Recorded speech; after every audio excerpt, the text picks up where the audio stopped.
Hello Bagatipara, আজকে চলে আসছি বাগাতিপাড়ায়। এটি বেইলি সেতু।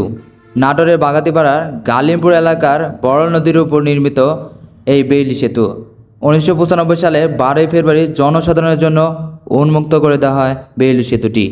এরপরে 2005 সালে মে মাসের কালবৈশাখীতে সেতুটি হেলে পড়ে। তখন এক সপ্তাহের জন্য সব ধরনের যান চলাচল নিষিদ্ধ করা হয়। পরে সড়ক ও জনপথ বিভাগ থেকে সংস্কার কাজ শুরু করা হয়। এরপরে 20 টনের অধিক ভার বহনকারী যান চলাচল নিষিদ্ধ আরোপ করা হয়। আবারও 2013 সালের দিকে পাটাতনের প্লেট মুচড়ে ধরে নষ্ট হয়ে পড়ে। এতে সেতুটি আবারও যান চলাচলে ঝুঁকিপূর্ণ হয়ে পড়ে। সংস্কার শেষে আবার 5 টনের অধিক ভার বহনকারী যান চলাচল নিষিদ্ধ করে দেওয়া হয়। বাংলাদেশের অপরূপ এক সেতু হলো এই বাগাতিপাড়ার বেইলি সেতু। ভিডিওটি যদি আপনাদের ভালো লেগে থাকে অবশ্যই আমার চ্যানেলটি সাবস্ক্রাইব করে রাখবেন এবং ফেসবুক পেজটি ফলো দিয়ে রাখবেন।